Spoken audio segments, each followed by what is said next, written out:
Salut tout le monde, puis bienvenue à mon nouveau vidéo. Aujourd'hui, on fait ça simple et rapide. Pas de nouvelle recette, juste une façon différente de manger la moussaka, notre ratatouille d'aubergine libanaise.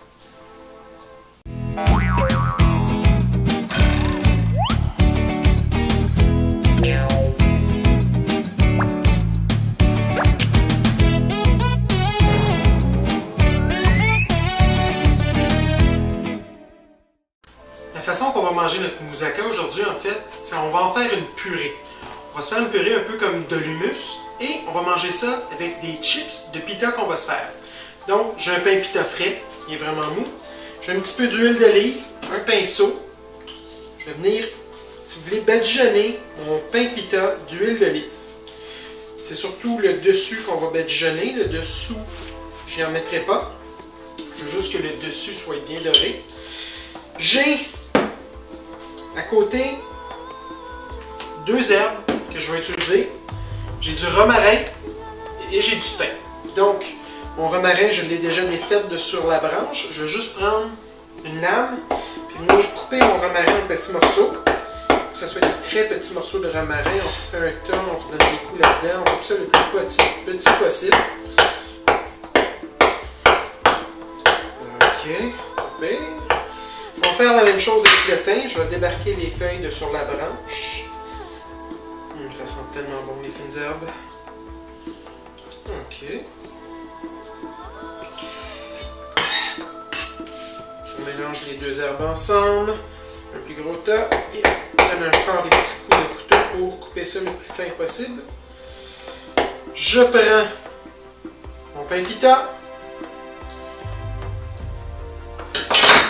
Gros poivre, j'y en mets un petit peu. Vous connaissez mon amour pour le gros poivre. Un petit peu de sel, pas beaucoup. Ok, et là on prend nos herbes, puis on vient saupoudrer ça sur notre pain pita. Pendant ce temps-là, pendant que je fais ça, je vais vous dire tout de suite, j'ai allumé mon four, je l'ai mis à environ 250. Je vais mettre mon pain pita au four, je vais baisser un petit peu le feu maintenant qu'il a atteint une belle température. Je vais mettre ça autour de 100-150.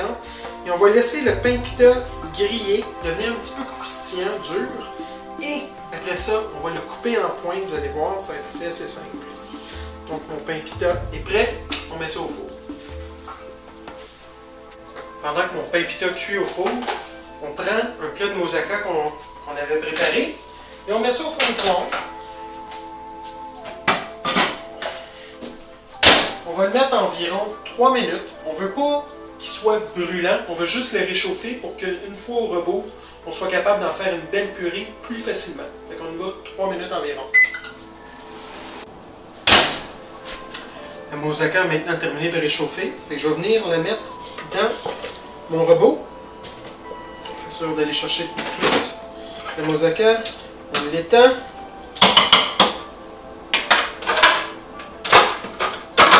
On vient mettre ça sur le robot. Et maintenant, on en fait une belle purée. Comme dans le film avec la crème de légumes du jardin, ça va faire du bruit. Je suis désolé, c'est un robot culinaire.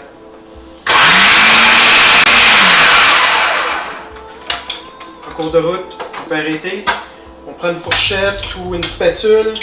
On fait sûr de bien frotter les côtés pour faire sûr que tous les morceaux d'oignon, tous les pois chiches et tous les morceaux d'aubergine sont bien brisés, sont bien mis en purée avec les lames. On lui donne un dernier petit coup. Et on n'oublie surtout pas de vérifier notre pain pita au four. On va vérifier si notre pain pita est prêt. On ouvre le four, on regarde. Ça sent bien un petit peu croustillant, mais pas encore tout à fait. On continue la cuisson. La purée de moussaka est prête. On va mettre ça dans un bol. On vérifie notre pain pita. Dès qu'il est prêt, on peut manger. Afin d'accélérer la cuisson de mon pain pita, j'ai mis le four à broil. Donc la chaleur va venir du haut, ça va faire griller le dessus de mon pain pita plus rapidement. Ça devrait être prêt d'ici 1 à 2 minutes. Je viens de fermer mon feu, on regarde ce que ça donne.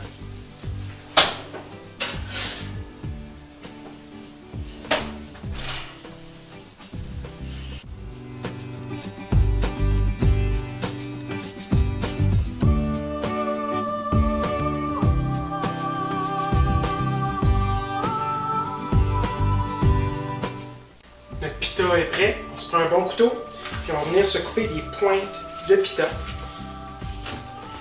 peu comme des tortillas. Puis on va manger ça avec notre purée de moussaka, vous allez voir.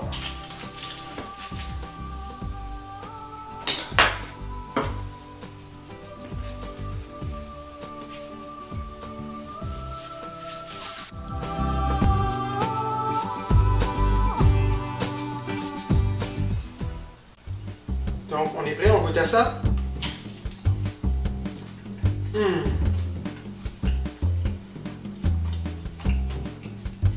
Le bon goût du pita, l'huile d'olive, les fines herbes, le sel, le poivre, la purée de moussaka qui est parfaite. Sérieusement, c'est vraiment une belle façon de la manger. J'espère que mon film vous donne l'envie d'essayer cette façon de manger ma moussaka. Si vous le faites, s'il vous plaît, si vous essayez ma recette, laissez-moi vos commentaires, j'aime savoir ce que vous pensez de mes films. Et surtout, si vous les aimez mes films, abonnez-vous à Michu Pichu 007. Il y a plein d'autres bonnes recettes qui s'en viennent. À la prochaine!